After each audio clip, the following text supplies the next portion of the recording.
Hey everyone, before we kick this episode off, I urge everyone listening to like and subscribe to our podcast, wherever you may get your podcast from. So if you listen to us on iTunes, please give us a 5-star rating, or also subscribe to us on Spotify.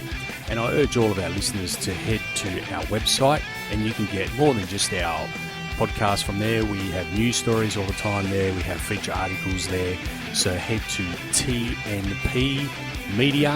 That's tnpmedia.au. All right, without further ado, we'll get stuck into the podcast.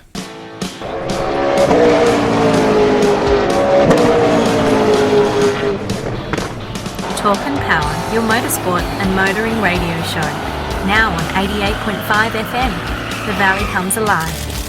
And podcasting across iTunes and talkandpower.com.au. Talk and Power podcast episode 222. All the twos. 222.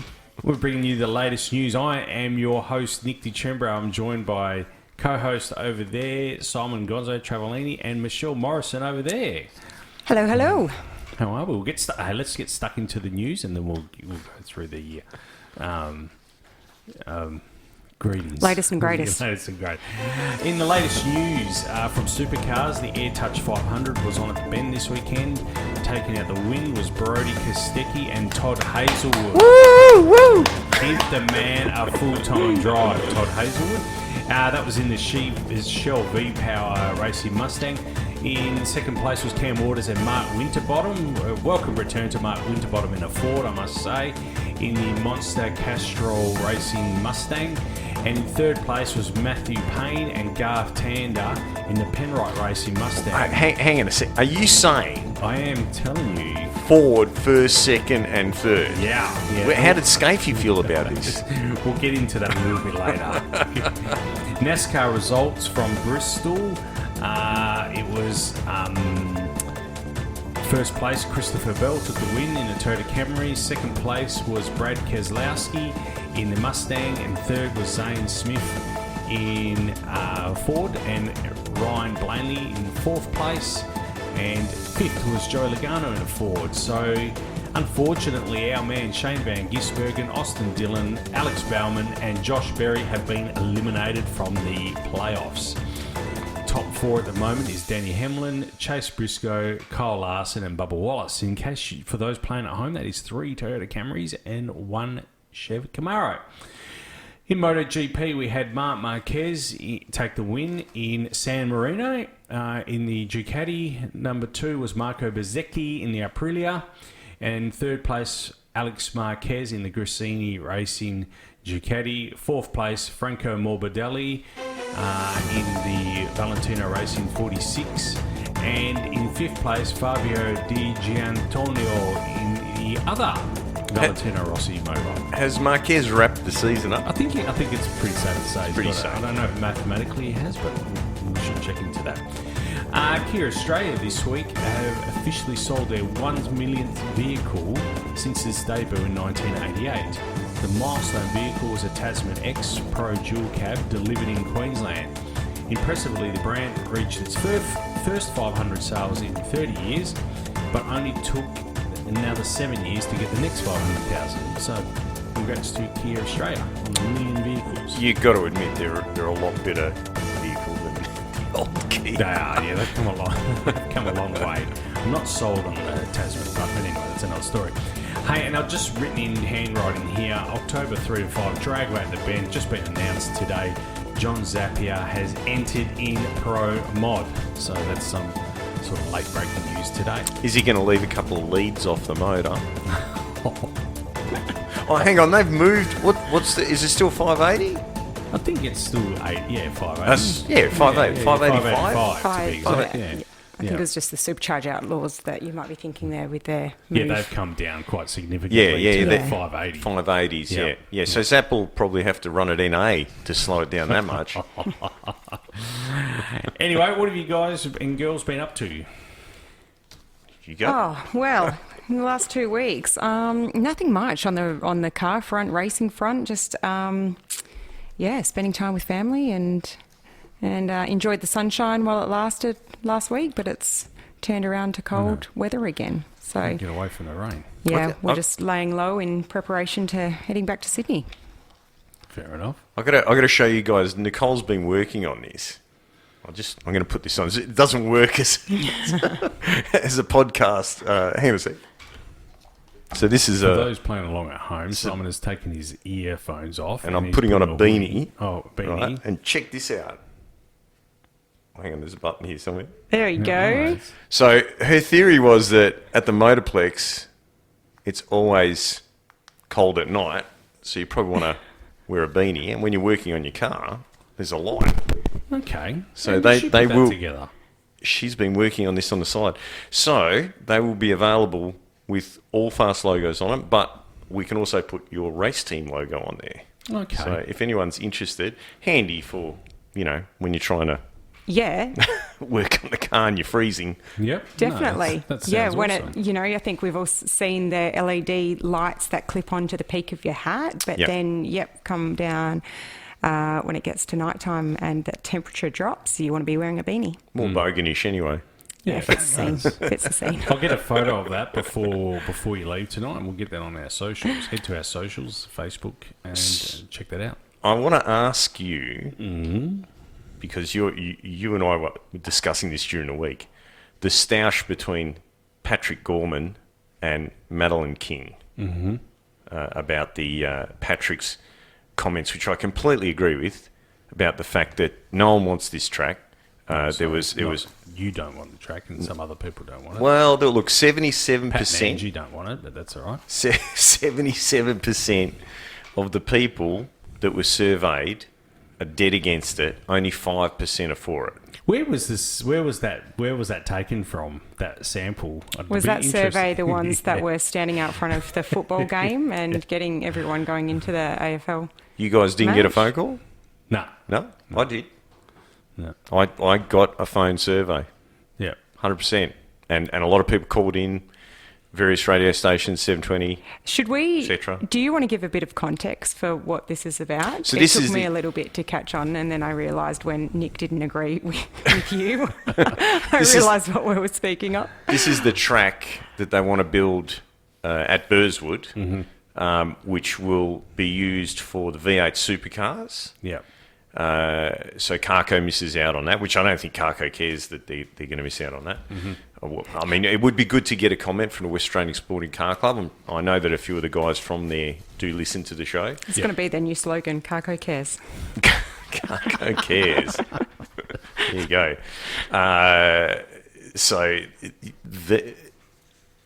Roger Cook was pressed on this because he's not budging, right? He was pressed on it. So what's the point of spending, I think it's $230 million for I think 2 kilometres of road? Yeah. Yep. It's an expensive road that's only going to get used once a year. And he said that it's going to be used as a cycle track. So I think that he intends on having the Gira de Burswood. I think that's what we're going to call it. And we're going to get to see the beautiful scenic brown river with the dead fish in it. Hey, it's not the Murray. It's close. It's close. There's not quite as many engine blocks that have been dumped there. It's a joke. It really is a joke. It's a waste of money. We need more hospitals. People are literally dying waiting to get into emergency. And this clown wants to spend this money on a racetrack. But like I said, 77% of West Australians that were surveyed don't want it. 5% do.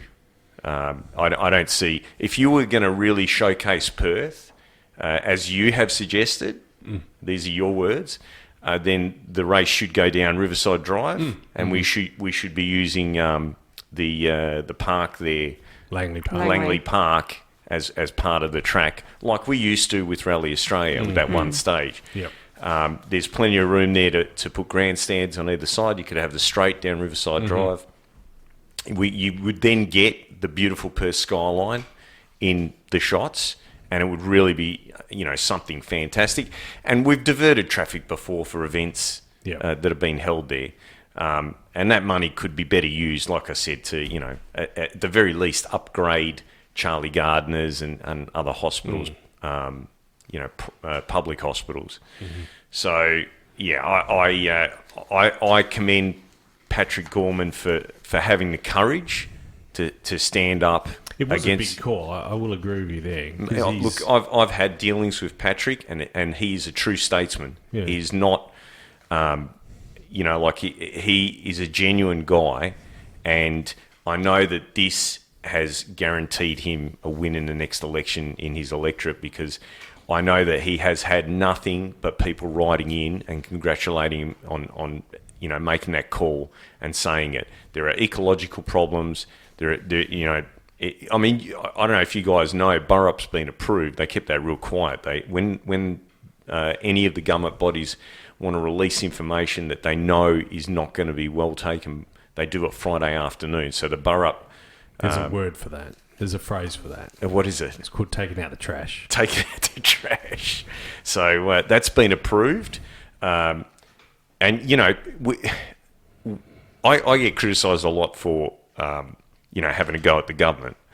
But when you get a government that stands for, we're going to do this for climate change, we're going to do that, we're going to do the other, and then they blow up, they sign off on blowing up 60,000-year-old cave paintings for a few tonne of iron ore, and they approve this Burrup extension when some of the oldest Aboriginal art that exists is there in the Burrup, and it's already being damaged. And then the professor who wrote the paper that said, no, this is a dumb idea, it's already being damaged by the fact that you've got that gas burning off constantly 24/7. He stood there and he ripped it, and they made him out to be like some villain. The guy's a professor. You know what I mean? It's just, It's the fact that Roger Cook changed what was written in that report to make it seem like it wasn't, that big a deal. Now, for those of you that don't know, offshore gas has no royalties on it. Mm-hmm. So all that money is going to the gas company, not to Australians.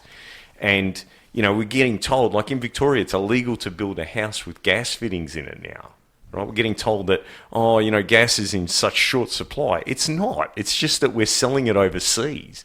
So it's in short supply for Australians, but for the Japanese and so on that buy it, the Chinese, there's plenty of it. I really think that Patrick Gorman really, what he did, if you're in the electorate of Perth, give him your vote, because he did the right thing. As far as Madeline King goes, we're going to see a lot happen in that area. $12 billion promise from Albanese, for this project that Trump hasn't even signed off on, that Trump is questioning that we should even get involved in it. So he's done that to bolster Madeline King, because he knows that was a bad call on her part to go against Patrick Gorman and to pull I'm the senior Labor minister over here. I disagree with him, and he shouldn't have said that, and he should retract his comments, and, Roger Cook's a good guy and blah, blah, blah. That was a $12 billion bribe. Now, what worries me is that going to be the beginning of the port project? Because if that's the beginning of the port project, that's the end of the motorplex. My 2 cents. Thank you. That is interesting. It is very interesting. Speaking of birds, I was actually down at Birdswood Saturday night. Were you? Yeah, I was. Did you have a bet? I did. So my son turned 18, and I took him to the Cass Saturday night. I think we have to make sure that we tell you lose more than you do. How's it go? That $50 was gone within 2 minutes, 3 minutes at best. You win some, you lose more. That's it. There You we win. go. I don't think you'll win any. Well, if you play long enough. It's the first time he's been to the casino. I said, "Look, did he lose the $50 or no, did you?" I said, "I'll give you $50," but I said, "This is it. This is all you get." And so we did that. It was a good lesson. I'll show you how quick that went. That went. What did he play? Roulette. We went on roulette. I showed him how to do it. Yep. And did you know, it's weird because it said $5 minimum bet, but on the outside it's $10. So on a roulette table. Has that always been the case, has it? Yeah. for with your black and so your black and red or your halves evens, Yeah, 1 to 12, Yeah. 13 to blah, But blah. then single numbers, it's the minimum. Yeah. Did you show him the system? What do you mean the system? Oh, you don't know the system? I don't know the system. Oh, I'll tell you later. Yeah, no, it's like, This is why we lost the $50. yeah, there are strategists. You need more than $50. Strategists that will show you on social media their different tactics, and here and here has the odds of winning at 80%, and yeah. Really? Mm-hmm. Yeah. There's some pretty convincing ones that's made me think that I should spend a few nights at the casino. Yeah. Yeah, I mean, look, It's all like on strategy, and if you cover this part, then you're covering this, and you put your chips here, and that way you've got this side and that line, and yeah. There's no foolproof way of always winning.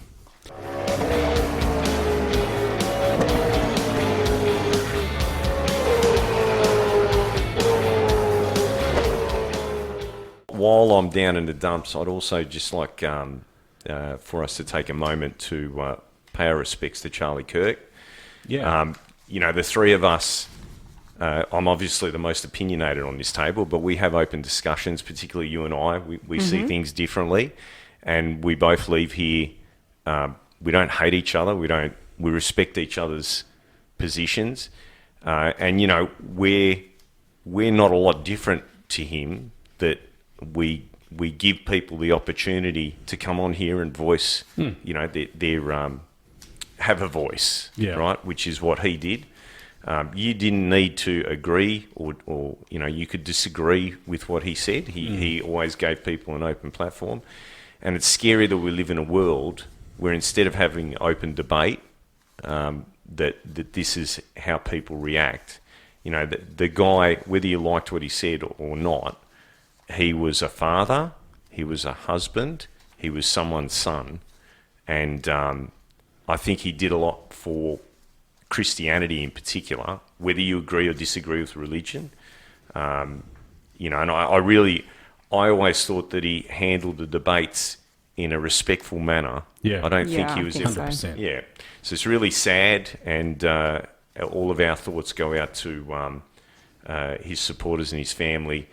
And I hope that both sides, have a bit more respect for each other, and this isn't the beginning of something far worse. At the end of the day, he wasn't a politician; he was a civilian, and what he was giving people the opportunity to say their thing. Now, if they dug a hole and put themselves in that position, well, that was their choice to do that. It's not like he forced them to come up on the microphone and say their bit.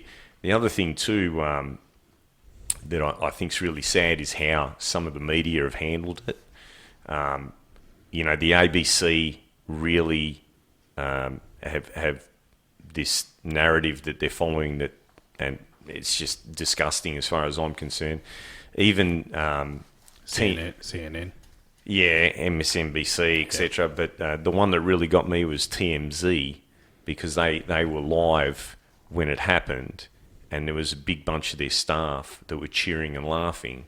Now, for those of you that don't know TMZ's made a career from catching out celebrities for lying or getting arrested and showing what really happened. TMZ's had a big cover-up. They were live. They couldn't hide that fact, and then they tried to say that the staff were cheering about a car chase, and it was partially true. They were watching a car chase, but at that moment when it was announced, is when they were cheering, and a lot of people have lost their jobs over this, and rightly so, I believe, because you shouldn't be cheering a cowardly act like that. If that person had a problem with Charlie Kirk, he should have grabbed that microphone and proved Charlie Kirk wrong.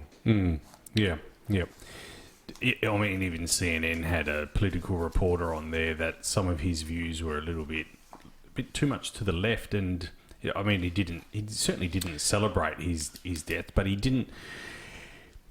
It seems to be that they're making excuses for it, and the moment you start making excuses for what happened, is the moment we got a big problem. Nick, I think the biggest problem is this rubbish about left and right. There is right and there is wrong.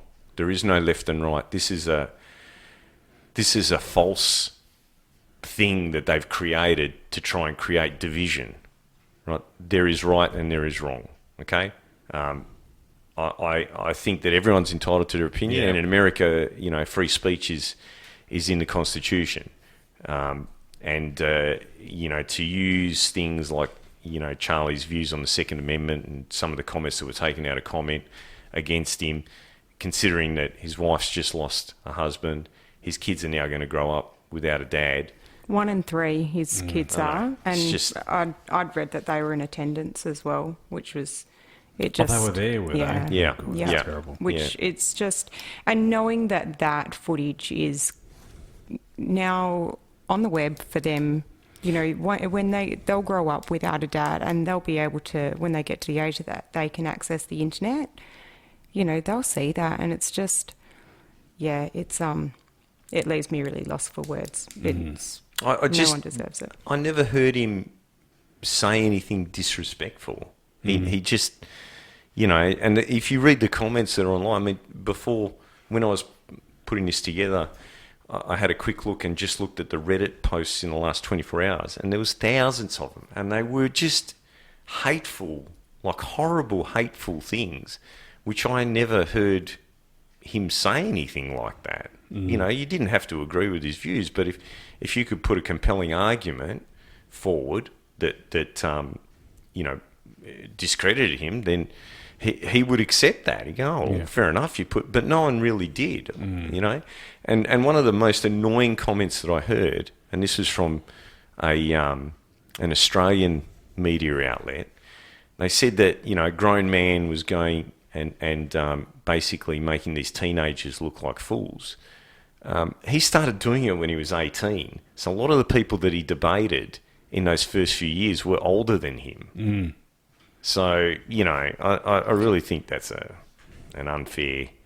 But then you look at the other side of that statement, and it's like, okay, he is older than majority of the college students, university students, but out of the rest of the party's team, is he in the closest age bracket to be relatable with their situation? Absolutely. So Absolutely. It's what would be the better scenario, having, someone in their 50s, 60s, 40s, like, try and relate with these 20-year-olds? It's... My understanding was that he was going to run... I don't think this is... But my understanding was he was going to run with Vance in 4 years' time. Oh, look, I don't know. I mean, a lot of people said that he could be, in the future, he could be the president of America. So he spoke like a statesman. He had, he look. If you go back to when politics started, it was the Greek Senate, and it was all about getting up and debating stuff. Well, let's have a discussion, right? And then we'll work it out from that. Lately, I don't know if you've noticed, but that's not happening. It's very much, this is the way it is, and if you don't like it, we'll attack you, basically. And it's very strange for me that the people like us worked hard to protect, because they were being picked on, are now the ones doing the picking on. The tables are turned, and it doesn't make any sense to me. I mean, if these were the victims, then why are they? We saw it in Melbourne with the March for Australia. One of the people who got attacked by the pro-Palestinian people, but then when it was shown by some of the news coverage, and there's live footage of this, you know what I mean? It's not like, you can't make this up. They made it sound like it was the March for Australia people that attacked this old guy, and it wasn't. Similarly, the references to Nazis and so on. It's not, the people making those comments are not from that side. Yeah. They're from the other side. And it's a direct attack against the Jews. Now, whether you agree or you disagree with what's going on with Gaza, you can't tell one side that they're a thing when you're the one that's being that thing. You know what I mean? It's just the hypocrisy that's around now. And unfortunately, in this country, particularly the ABC, they are the ones that are really driving this hatred. They're really pushing it. And, I mean, the government should step in. It's a government organisation, and they should tell them, listen, you guys want to keep this up, you're going to start, we're going to have to let you go. You know what I mean? We saw it happen with the radio announcer. She made a couple of comments about Gaza on her private Facebook or whatever it was, and she got fired. If ABC was a business, they would have closed years ago. If I told you, I'm not going to get into it now, but if I told you something about the ABC, it'll blow you away. Anyway, about Bluey, of all things. You know that little cartoon? Yeah. If you knew the amount of money the Australian government has foregone on Bluey, the ABC had the rights to Bluey and just basically relinquished it for nothing, for zero, to the BBC. The merchandise rights. Oh, it is everywhere. Yeah. It is everywhere in Waldock's. Do you know that Waldock's, BBC, we're talking Walmart.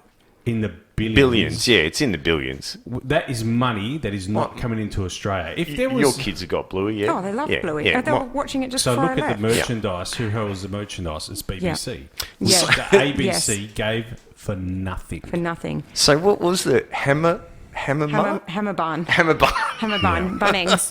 And so then all the kids went into Bunnings and started getting all the free paint samples because on Bluey they make it into pizza. And then apparently the Bunnings staff were like, no, you can't just, it's not a free-for-all, you can't just do that. But then Jewel Luck said, yes, they can. They're the stores to give away for free. They're free samples, and Jewel Luxe encouraged it. The ABC pulled that episode. Yes. Is it? Yeah. There was a big controversy over it. There's a couple where the episode's been pulled and then it comes back on with like a change of words. But I didn't realise that Hammer Barn was off. I mean, they've made a book. Have they pulled the book? Let me know so I can put it up on eBay. Just think about that. Like, if you want to hold the ABC, seriously, if the greater public knew about that, the billions of dollars that we have foregone, our government.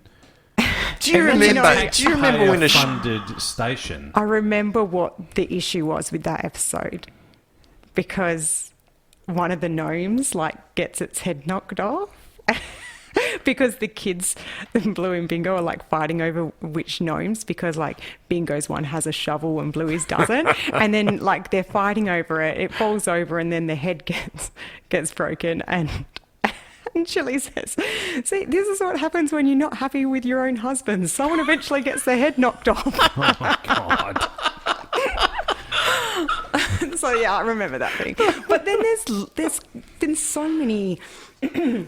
So many little issues and complaints that have come up, and it's like, oh gosh, some of them are.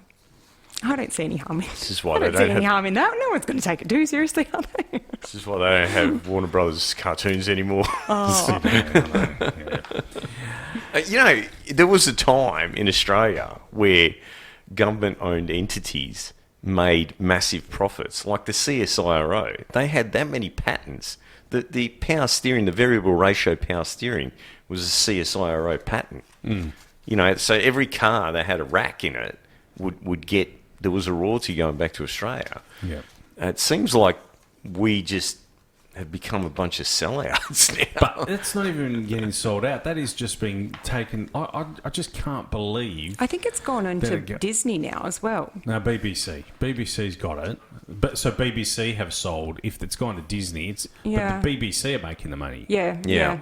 It's Yeah. on all the back of the There back should of all be the an marketing inquiry thing. into this, a Senate inquiry. And I'm not joking either. We're talking billions of dollars here Yeah. for something that we had that we forego for. And someone at the ABC didn't think, hang on, whoa, just wait a minute. Let's just check It's through And the you know balance. that it's Let's just check the huge. contract here. Maybe we can make a bit of. Maybe we can make, It's maybe actually $1 million. huge in America. Like I see American specifically because of my social media feed and everything, but it is huge over there. Yeah. Like they absolutely love it, and it's it's showing that connection through to Australia, and yeah, it's I can't believe it, when it first came out, and I'd see that like Steve Torrance's little girl, Charlie Haven, she was watching it. There's, I can't think of his name. He's the Cold Heart Art, does all the metal fabrication, like connects yeah, and trophies yeah. and stuff. He's got a little girl that's similar to Luna's age, and she was like towing the wagon everywhere from like the wagon episode. It's in And Italy. It's in it was, Italy. Yeah. right. It was when it was like first kind of starting out in Australia, and I was thinking like, oh, I can send them, I can send them some for Steve, who we know personally, but like I can send them some merch and some little outfits and the toys, and then suddenly you see that they've actually got more than us in America now. Like this. Just remind yourself of the idiot that's running this, the ABC. Remember he called out Joe Rogan? Yeah. Yeah. Anyway, I can't believe it. Hey, we better get stuck Yeah, into some. we better. We're 34 minutes into this podcast, and we Right. haven't turned a wheel, so to speak. Did you want to do NHRA? Yeah, let's do it. No? You got Michelle? your notes? I don't have a printout. Oh, I didn't. Oh, do you? That's okay. I might need to double up my I can glasses. re- No, I no. may- I'll Let's print do it I'll big do enough. While No, you're it's all doing good. that, It's all good. I've got it here. You sure? Yeah. You sure? Okay. Yeah, we're Okay. good. We're good. So let's start with Top Fuel. Oh, well, I suppose I should start with the event in itself. So the Cornwall NHRA US Nationals from August 27th to September 1st ran at Lucas Oil's Indianapolis Raceway Park. Let's start with Top Fuel. Brittany Force owned qualifying, but in eliminations, Justin Ashley got the job done. He took down Tony Stewart in the final on a hole shot. Stewart actually had the quicker run, but Ashley's 0.27 reaction time gave him the stripe and his first US Nationals win. Yeah, he's incredible on the tree, isn't he? He's like a machine. Well, that was his first win in Top Fuel. Yeah, as but well, it's not right? because of his reaction time. No, but like when saying his first US national win, obviously winning the big goal, it's it's a big event. But that was his first win. Was it his first Ever. win? Are you sure? Nah, he's won. Yeah, Look, I'm sure he's won was before. told that by someone else in conversation, so I can't fact check that. Hang on, let's for check you. it. Let's check it. Because we can go to... Well, maybe I'll keep going and well, do you want to check it and I'll keep No, reading you on? check it. You Okay, I'll check check it. All right. Okay. And that final sealed the regular season championship for Tony Stewart, worth $150,000 in bonus money. So even without the Wally, he left with plenty to celebrate. I didn't see Tony Stewart winning the championship. It's incredible. Leah must be spewing. He was going strong. I thought that was going to be happening. And in Funny Car was all about Austin Prock. Jack Beckman was number one qualifier with a stout 386, but Prock beat him in the final and added another US Nationals title to his resume. He's in another one, young gun, just killing it. He had already locked up the Funny Car regular season crown, another $150,000, and he cashed in on the Play NHRA call-out specialty race earlier in the weekend. Not a bad effort. Pro Stock qualifying went to Greg Anderson, but Erica Enders broke through in eliminations. She stopped Matt Hartford in the final, ending a 30-race winless streak and scoring her 50th career victory. It was good to see her win again. Coming into the countdown in time. 8th position that then... Yeah. Which, yeah. like, at the beginning of this season, it was really... Well, even I from really didn't last think year, that she really. was going to be making it into the You countdown didn't at all. But I think if you do all the races, you're automatically in anyway. Ooh. Yeah, I'm pretty sure. Okay. Pretty sure you can fact check me on that one. Citations necessary. I'm already fact checking something else. Meanwhile, Dallas Glenn had already secured the Pro Stock regular season title, pocketing $55,000 in bonus money. Is that including GST? 50 plus the G. Plus the G. And in Pro Stock Motorcycle, Gage Herrera was the class of the field again. He qualified number 1, then beat Braden Davis in the finals on a hole shot. Reaction time made the difference there too. Good to see Braden. He's kicking butt. Hey? He's taking names and kicking butt. Yep, he certainly is making a name for himself. That win also came with the Pro Stock Motorcycle. He's 19. Is he? He's 19. Wow. Yeah, crazy. That He's is ni- a big I career. I didn't realise. Gage, He's 19. You better not get comfortable. Mm-hmm.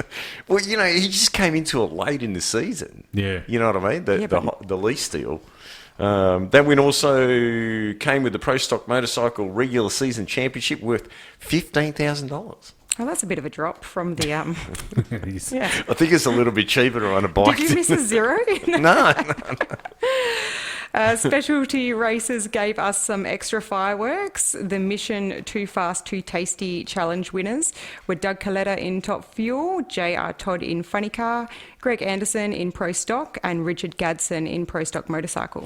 And let's not forget Brittany Force's record-setting blast, 343.51 miles per hour in round 1. Even though she didn't win the race, that speed run was one for the history books.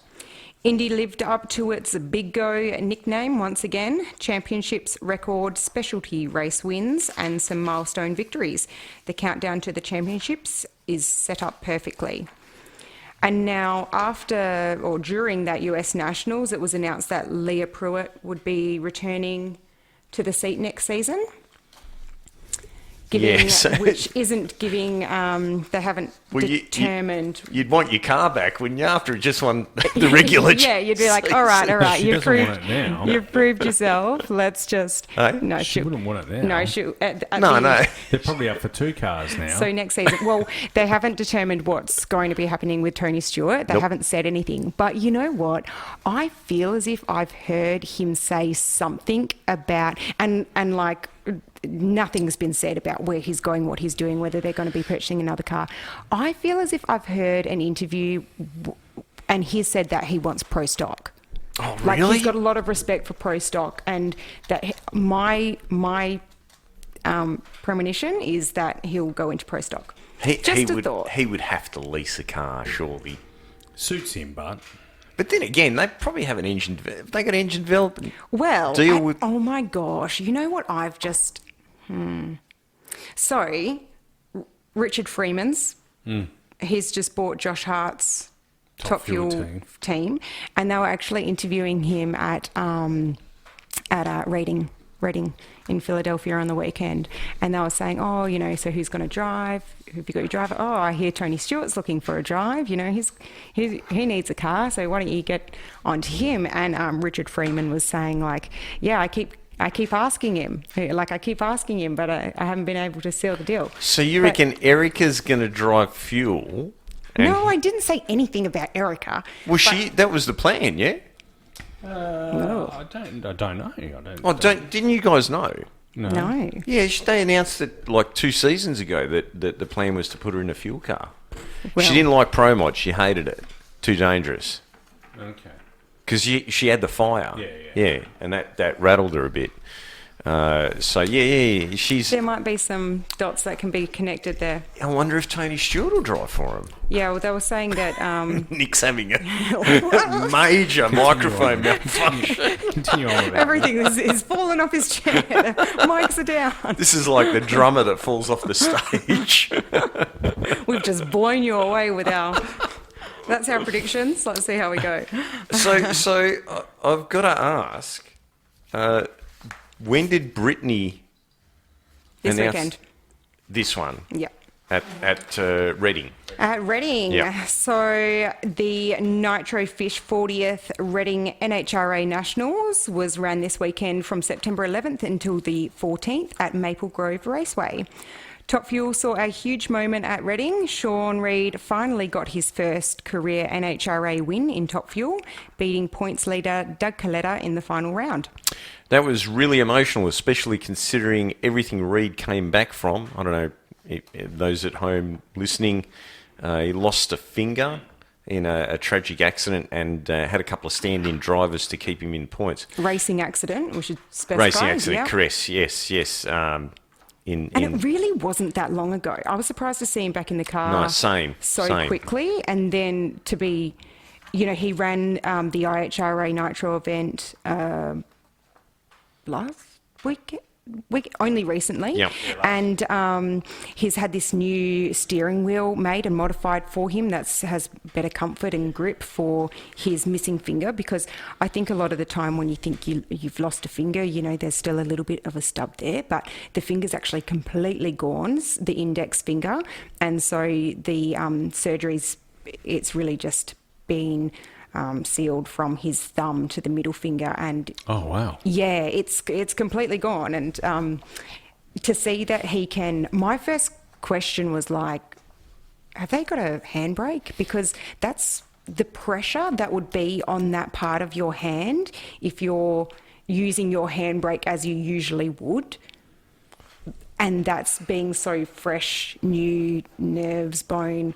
Wow. I don't know whether they've modified the car in any other way, but they did do a close-up of his steering wheel on the weekend and had shown how it had been made specifically for him. Yeah, that's the thing, race car driver. Yeah. Back in, he just wanted to get Jordan Vandergriff out. He was like, no, his time was done. Had a lot of fun with him, but he's out, and he's out. They were like, will we see him back in? He's like, nah, I'm back. I'm back. Meanwhile, in Funny Car, Cruz Pedregon snapped a 55-race winless streak, taking out Blake Alexander in the finals. Great to see Cruz win one again. I was really thinking that was never going to happen again. It's been around so long now, hasn't it, Cruz? The Funny Car looks awesome with the snap-on sponsorship there. Always. Because I love how it's got the chrome flare that comes up on the side, because just tying in with that marketing aspect of Snap-on, that got my attention and a win for me. In Pro Stock, Dallas Glenn dominated, defeating rookie Cody Coughlin in the final round. And in Pro Stock Motorcycle, John Hall came out on top. Let's go back to qualifying. In Top Fuel, Clay Milligan grabbed the number one qualifying spot. Funny Car Provisional number one, rookie Spencer Hyde. Pro Stock Dallas Glenn was number one. Pro Stock Motorcycle, who else? Gage Herrera. It could have been Braden Davis, but It could have. After Reading, the countdown standings tightened. Here are the top three in each category following the event. In Top Fuel, we've got Tony Stewart in number one, Doug Coletta in second place, and Sean Langdon in third place. Funny Car, Austin Prock is in the lead, followed by Jack Beckman and Matt Hagan. And for Pro Stock, Dallas Glenn is at the top, followed by Greg Anderson and Eric Anders. Pro Stock Motorcycle, we have no other than Gage Herrera, followed by Matt Smith, and in third place is Richard Gadsden. Bringing it all together, Reading didn't just give us event winners. It reset the field, some surprising upsets, rookies stepping up, and stars under pressure. The countdown has officially begun, and guys like Stewart, Proc, Glenn, and Herrera are showing why they'll all be tough to catch. So the big news that came out from the weekend was that Brittany Force has announced her, well, it's not quite a retirement, but she's just stepping back from racing. Nick, do you want to take this one? Yeah, so it's the last of the legendary John Force racing daughters is still on track and wants to focus on starting a family. And this is a quote taken from her. After dedicating the last 13 years of my life to the NHRA and to John Force Racing, I've made the difficult and very bittersweet decision to step up at the end of the season and try and start a family with my husband, Bobby. It's something that's been on my mind for a very long time. In the past couple of years, I've been thinking about it and really settled on this decision in the middle of the season. So congratulations to her. Yeah. Correct me if I'm wrong. Bobby is Bobby Rahal. Is that her husband? Rahals. Yeah, I think you're right. The indie. The indie. No. That's Sorry. That's Courtney's.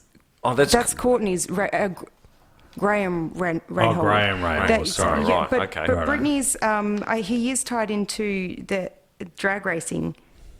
I'm sure of that. But the Rahal, that's Graham Rahal, who's Courtney's husband. Righto. Courtney's pregnant with their third daughter at the moment. And I think, obviously Ashley, her kids are... John Force must be going, bro, stop. Well, Ashley's got the two boys, but, they're quite grown now. And I think, for myself, having three sisters and some of our baby timings have aligned, it's really nice having those cousins in a close age proximity that they can really grow up together, have a really close bond between them. But also, for me and my sisters, we have been... The closest we have ever been in our lives has been in these recent years of us having our kids together. Yeah. So for... I've got my sister who's 2 years older than me. She's got a daughter 1 year older than my eldest. But then my sister that's 4 years younger than me, she's got a son that's 1 year younger than my youngest, Cleo. And and then my older sister went again with another daughter. And so it's so nice. And so I can completely understand. She hasn't been married for long, but she's been saying she's been thinking about it for a while. She's probably been thinking about having a family for a while and when it would be time for her.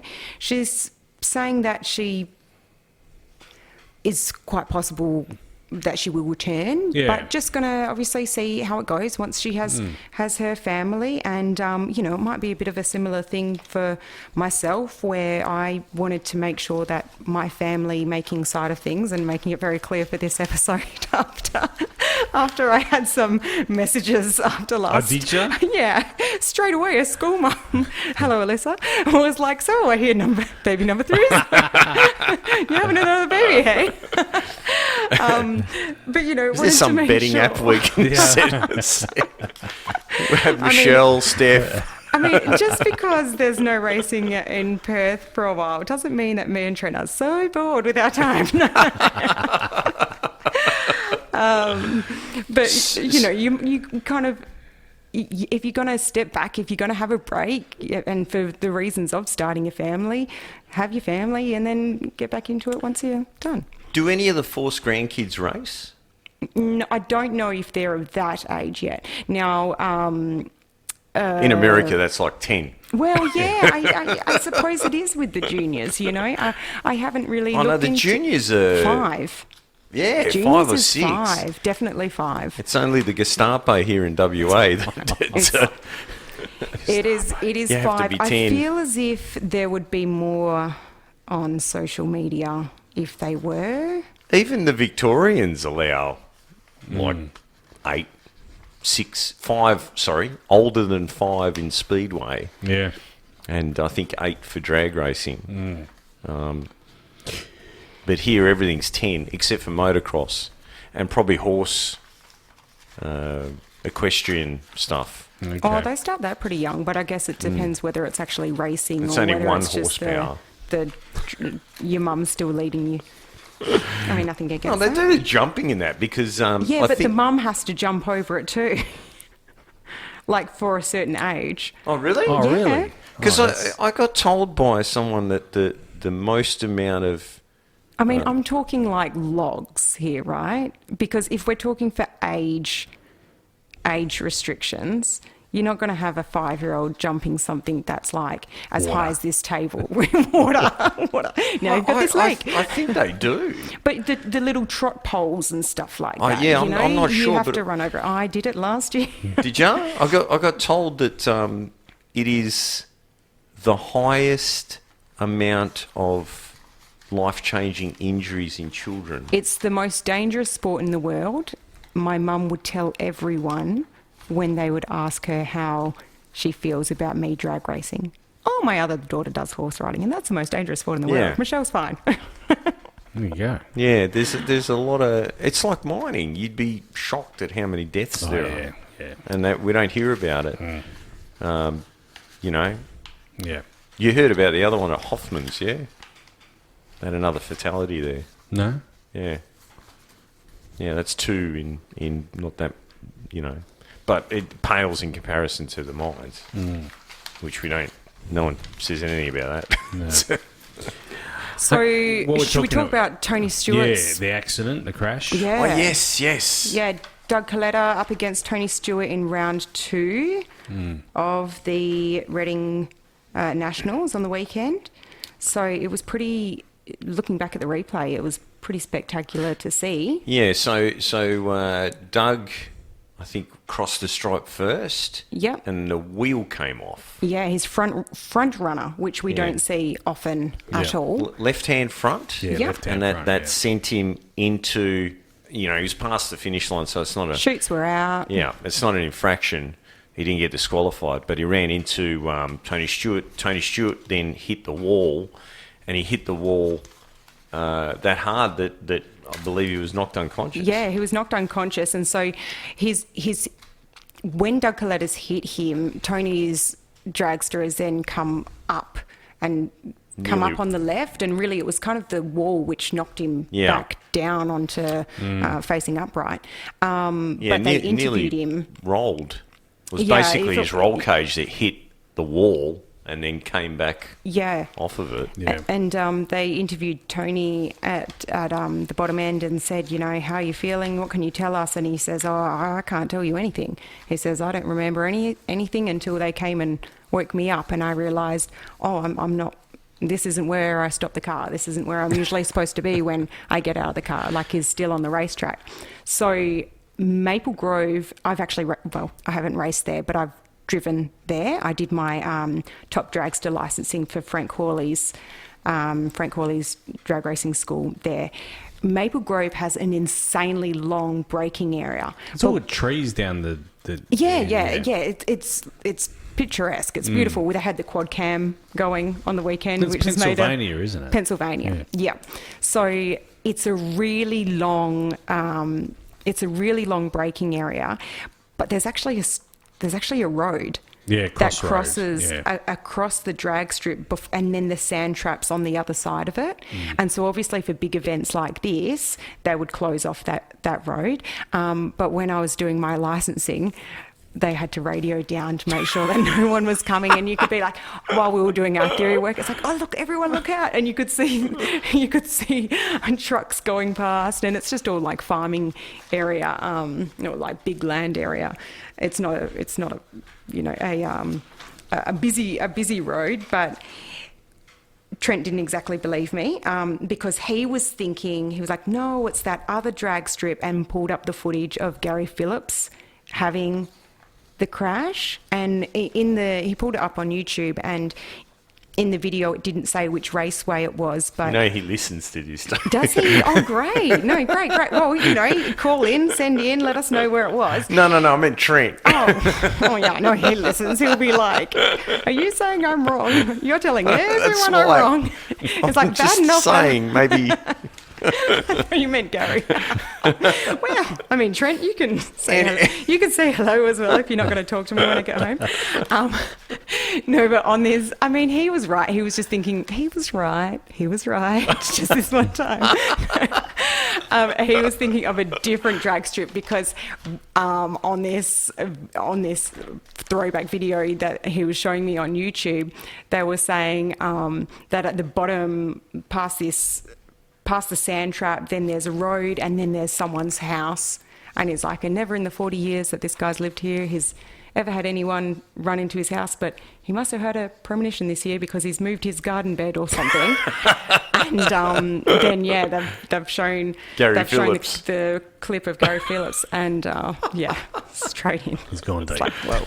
But different track. This one doesn't have a house at the end of it, and the sand trap is on the other side of the road. So looking at it, when I had to prove that I was right, of course, I said, no, I'll show you.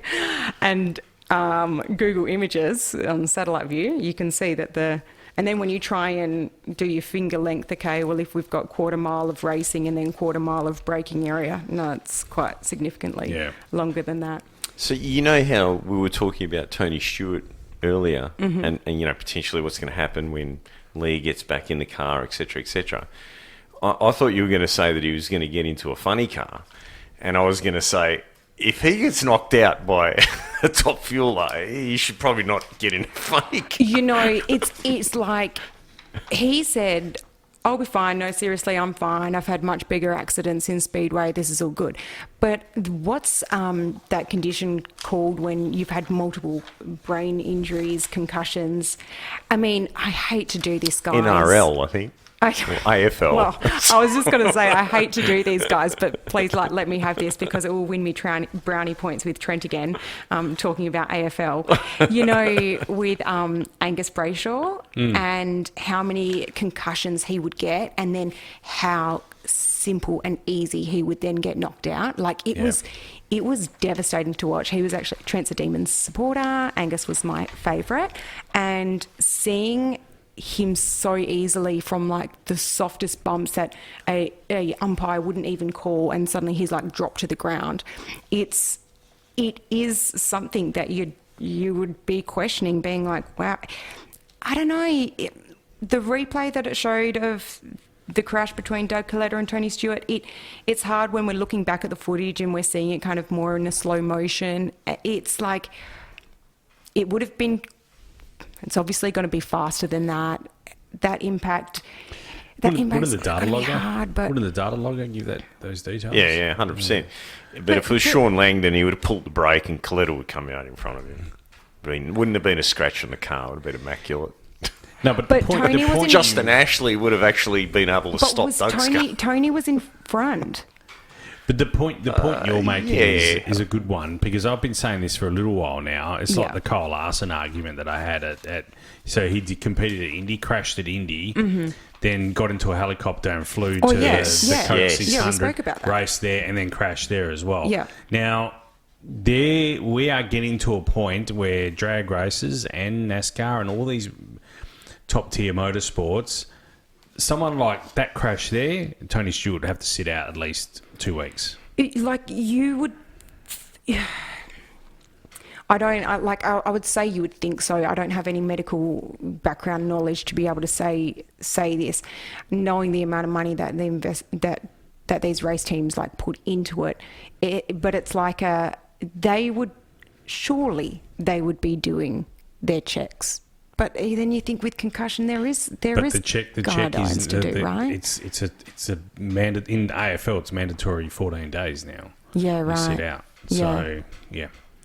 And yeah, I don't know. I think these sports need to address this sooner rather than later. And they have the technology. They have more technology than anyone else. Well, I the suppose data logger would have logged that impact. Yeah, I don't know whether the data logger would have logged how hard it would have hit though. I don't think it would log its deceleration. It's got. But he was decelerating anyway. He'll have a G meter front and back and a G meter side to side, but it rolled into it. It pitched into it. So I'm not sure. Yeah, I don't think it can really. And then the question is, okay, so if you do have sensors that will show roll cage to wall impact, then do you have a helmet to roll cage impact? So there's a simple fix to all this. I'm a shareholder in this company. It's called full disclosure. Full disclosure. It's called Hit IQ. It's a mouth guard that you wear. Yeah. And it has a logger in there. Yeah. You put the mouth guard in, so No. That is actually a 100. That is a brilliant. Okay, do you want to give us the full plug then? Yeah. So Hit IQ, it's called. What's it trade as? Hit IQ, HIT-IQ. That's the trade. Yeah, .com.au. No. It'll have a trade name on a stock exchange. Yeah, Hit IQ. It's usually 3 letters. No, I think it's pretty short. BHP. HITQ. REO. I check the shares. I think that is fantastic. And it should be it should be mandatory in so many sports.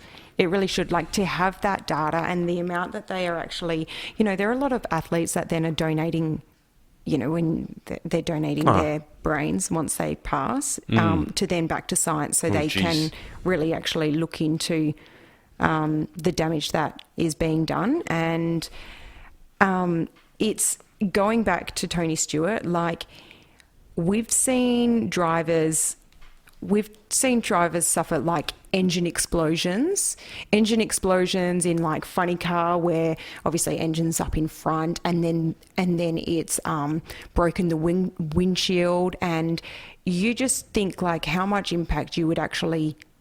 I don't feel like that was as severe as it. Yeah. Okay, so when you go into racing in these type of categories, and really into any sort of category, you're kind of at peace with knowing that you are potentially going to crash.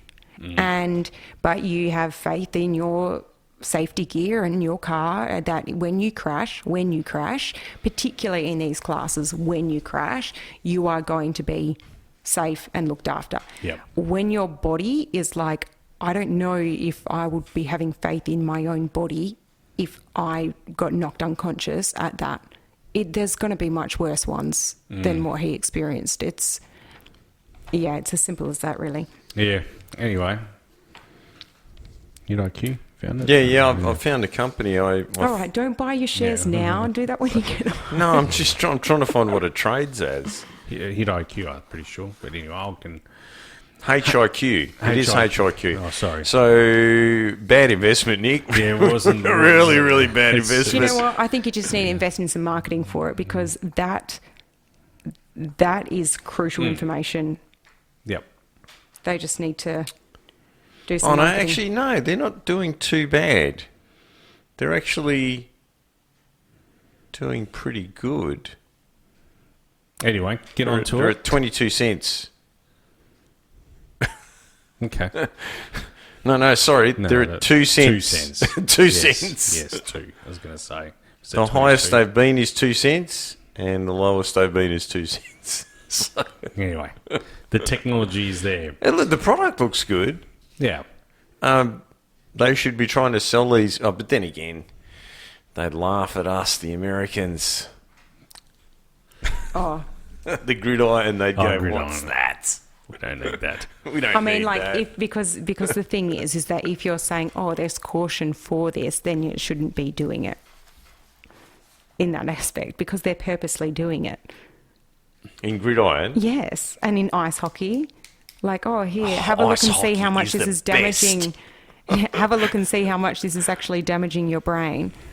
When we actually write in our rule book that you're allowed to go out and beat up the other person. I don't know that it's in the rule. In ice hockey, there are dedicated players that are shocking at skating, goons. shocking at actually playing ice hockey, but their main. It's one of my favourite movies. Their, you seen it? Mighty their Ducks? role is just No, Goon. Mighty Goon. Ducks. You haven't seen it? Oh, you've seen it, haven't you? I haven't seen it, Oh, really? but I got to tell you, you spoke about another movie on this podcast not too long ago, and I watched it on the plane on the way back from Sydney. Fall Guy. Loved it. Yeah. Loved it. It was awesome, wasn't it? So Yeah. good. I started watching it, but I couldn't get into it. I've got to watch it again. I've got to I try like again. how it was a bit of like, they were like, oh, if you get too caught up in making it realistic, then you lose the theatrics. And I'm like, yeah, cool. And then so I was like, you just carry on with it and I'll just... But what I really loved with that, the credits at the end, they actually played the raw footage of their stunt guys doing it. The real stunt guys, Yeah, yeah. that was really cool. Yeah. Yeah, good movie. Yeah, well, if you like ice hockey, Goon. Highly recommend it. Okay, Yeah. all right. Brilliant movie. All right, let's move it along. Let's move along to NASCAR news. I'm not sure if you both saw this, but this was simply a heartwarming moment that really touched. It was really quite a touching thing. They opened the Bristol race with all the children of the drivers singing the national anthem, and I couldn't think of a better way to open that race. It was really heartwarming. As we mentioned before in the news, Christopher Bell took the win there. He dedicated the win to Charlie Kirk, so well done to Christopher. And well done to them. You know, so many athletes have come forward, and I can't believe how much criticism they've copped for it. You know, not over. And it was well received by the crowd as well. Really well received. So, congrats to Christopher Bell. NASCAR officials are investigating Trackhouse racing from a week ago on the cool-down lap at Gateway. Managing Director of Communications Mike Ford said in his weekly competition update that they would address the Trackhouse Racing Chevrolets of Ross Chastain and Shane Van Gisbergen for running through the infield grass during the cool-down lap on Sunday's race at Gateway. So so Nick's theory is that they're trying to put weight on because they're running light. Yep. So I know Shane listens to this show. Shane, drive on the marbles, right? Pick up the marbles, okay? Number one, it's heavier than grass, right? And number two, no one's going to bust you for digging up the lawn. Anyway, so they were reprimanded. They were only given a warning. They weren't fined or no driver points. But next time, in no uncertain terms, they will be losing driver points. In supercar news, we had the AirTouch 500 at the Bend. Supercars made updates to the Mustang prior to the Bend, which it worked really well. But the updates to the vehicle specification document included removal of the leading edge packer from the side skirt, adjustment to the rear wing position and angle range, a switch to a smaller North American door mirror, and a faster shift recovery setting on their gear changes. So, obviously, they had some sort of effect because they came first, second, and third. Why the door mirror? This is... Air drag. Yeah, just a smaller, drag. mirror, yeah. And it could be, you know, like on some cars, they have a hole to direct the air. I don't know what the Mustang one looks like. You said earlier, I quizzed you on this, and you said we'll talk about it later. Did Scafie crack it? No. Oh, no. The only reason why I brought it up was to say later was because that this change to the parity happened. So he didn't say anything? No. None of them? No. But the wider social media commentary has been scathing on, you know, it went too far. Basically, it went the opposite effect. Far. What about the year that they did the testing before Bathurst and then they didn't approve the changes until after Bathurst? Yeah.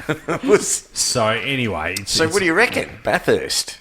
Yeah, Bathurst is the next event. So I think Brody and Brody's done it before. Yeah, go back to, so has Todd. Todd's done it with him. So they go back to back. And it's a great drive from young Todd as well. He did an awesome job. And I can't believe he still hasn't got a full-time drive. But is Supercar going to, you know, suddenly say, oh, yeah, look, we need to change your aero package back? No, I don't believe so. You don't think so? No, I don't think so. Or they tell the Camaro, you can put nitrous on there. Yeah. Triple A had a real awful weekend. They had a really bad pit stop. They didn't get all the fuel in, and they had to pit again, and that basically took Jamie Whincup and Brock Feeney out of the race. Interesting news this week. Supercars have signed a multi-year broadcast agreement with Foxtel and Channel 7, or 7 West Media. Every round will be shown live and ad-free on KO and Foxtel, with the marquee events like Bathurst 1000 and the Adelaide Grand Final also on free-to-air on 7 and 7 Plus. The deal expands global coverage to 128 countries and 325 million homes. I'm going to call... I didn't put this in the notes. I wrote it in now. I think something's not quite right at the moment between the free-to-air, Channel 7, and Supercars. I don't think they're happy with the deal. The only reason why I say this is because Channel 7 on their news had absolutely zero coverage from the race yesterday. Now, if you're their free-to-air provider... I noticed that. Yeah. Wouldn't you run that through the news? You would think. Yeah. Even if I know you didn't have the rights to that race. But they were cranking the advertising for Bathurst, but I would imagine that advertising is paid... Yeah, it's paid for by Repco, at a guess. Yeah. Because they are cranking it up, right, like... Yeah. You know what I did notice? The ad came on. They had the bus. You guys seen the ad? It's got the bus, shoots flames out the back, blah, blah, blah. But when you're looking at the screen, because I said to Nicole, what was the date? Because the date was written really small. Yeah. I thought that was weird. Yeah, so it's October 12. October 12. Yeah, October 12, yeah, is NASCAR. NASCAR is the Bathurst 1000. Speaking of NASCAR driver Austin Cindric will join a supercar grid as a wildcard entry for Tickford Racing at the Adelaide Grand Final, November 28 to 30. They'll be supported by Ford Performance. This crossover aims to attract NASCAR fans to Aussie motorsport. Can he turn left and right? Austin is Tim Cindric's son. He used to be president of Penske Motorsport. So can he turn left and right? Austin's a pretty good wheeler, so yes, I think he's pretty Is he good. all right on the non-oval circuits? He's not too bad. Is he Shane Viz good? No, he's not. Nah, no one's SVG good. SVG good? No one's that good. Hey, in sad news, it's sad to hear the passing of Shane Mann, Aussie racing car legend, who passed away at the Bend during the weekend after having a medical emergency in the pits on Saturday. So our deepest condolences to the Shane Mann and his entire family and all his friends as well. I know Aussie Racing Cars had a fitting tribute for him yesterday. They left the front of the grid vacated and they did a parade lap before the race started. Bit of a legend in Aussie racing cars, Shane, so we're very sad to hear his passing.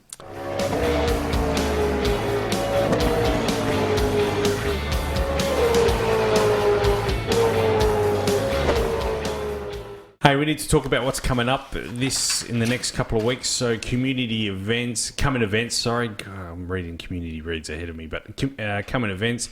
Got Tarmac this week, Thursday to Sunday. The Sunday is at the City of Perth. So make sure you head down to Langley Park. Head to Malaga. Head to Ellenbrook Thursday night. Malaga Sunday morning. Malaga. Yep, Malaga. Sorry, hands up over there. And then on the 23rd of September, I just thought we'd mention that we have the WADRA annual general meeting at 7 p.m. Memberships are open from that event until the 31st of December. I think it's really important that we get behind and we support WADRA, even though we may not have.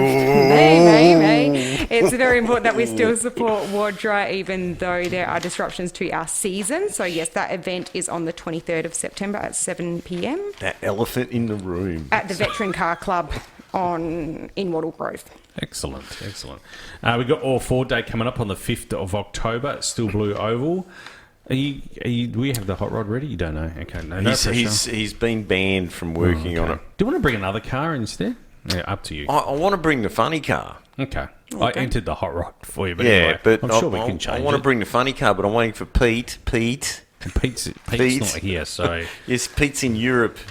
I mean, if I did have the T-Buck at home, I couldn't really come because it's not all Ford. No, it's got a Chevy motor. They're funny about that. That's a... Half and half. It's the way I... You've got to keep the engine bay shut. It's the way I keep friends between both parties.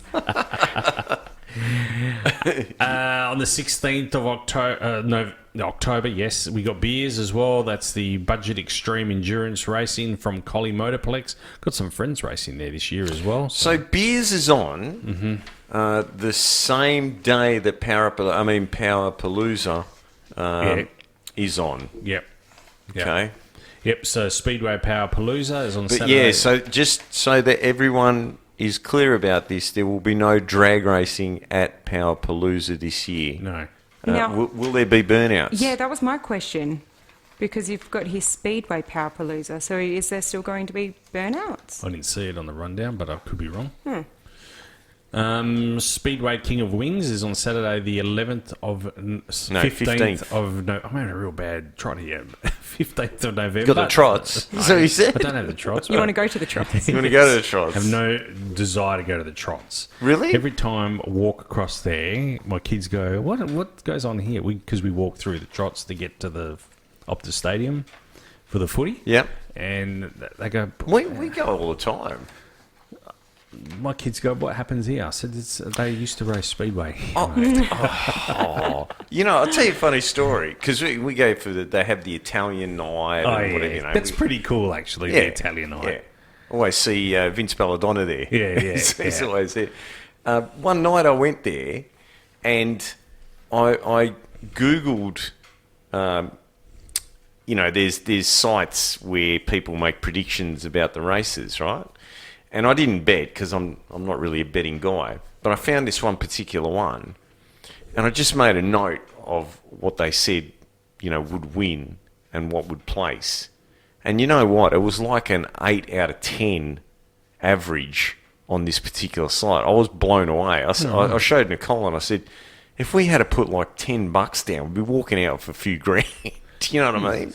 That's on the dark web, obviously. No. It was just, I just had a look, and this one seemed, I don't know why it popped out at me, but it just seemed legit. And it was incredible, the accuracy. But remember, you win some, you lose more. Yeah.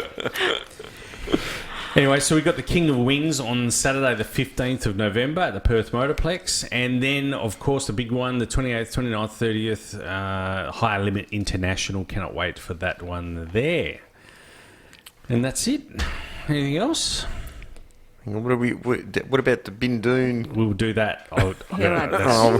Why? What is it about? All right, you will do it now. Community reads, if you're listening to us on 88.5 FM, the Bindoon Historic Vehicle Day is on Sunday, the 21st of September, from 9am to 3pm at Bindoon Oval. I might go to that. You cannot miss it. It is... you just drive through Bindoon and you'll come across the oval. And the artisan... I said it Artisan? Artisan. Yep. Artisan? Oh, okay. Artisan markets at Valley Social Sunday, 21st September, 11am till 3pm, 8731 West Swan Road, Henley Brook. You know what? I'm going to go to that. I'm going to bring kids to that. It's the same day, so you have a busy day. You're committed to both. That's this go to Sunday. both. You've got Bindoon for This 2 Sunday. hours, and then you This got Sunday, Yep. 21st of September. So if you're listening to us on 88.5 FM, that one is about to start right now. Right now. You better be there. The other one is starting in 2 hours' time. You need to get to Bindoon. Yes. I hope your helicopter is full of fuel and ready to fly. It's not that far. We're Tonkin in now. It's not that far to Bindoon. Isn't it? Straight through. Yeah. It's easy. It's a nice drive, actually. Any drag strips out there? There's a burnout pad. Dirt. Yeah, but there's even an airstrip as well. But I don't think it's sealed yet. That's an idea. dirt drags. Maybe that's what we do. Buy some paddles. Oh, yeah. Bring it up at Wadra. Are you going to clean it? No, I'm not going to clean it. There's a job for the boys. I had a customer come in today. We were talking about some scoring in the bores on his engine. And I said, well, when you're doing a burnout and there's all that rubber in the air, and bits of steel belt, you don't reckon maybe... Oh, really? Oh, okay. Well, with a blower, they don't run an air cleaner. Yeah, of course. That's a good point, actually. Anyway. All right, well, look, on that note, I think we'll bring this one to... we've got another 15 minutes there. But anyway, it's all good. All right, thanks, Simon. Thanks, Michelle. We'll see you in a couple of weeks. See you later. See ya.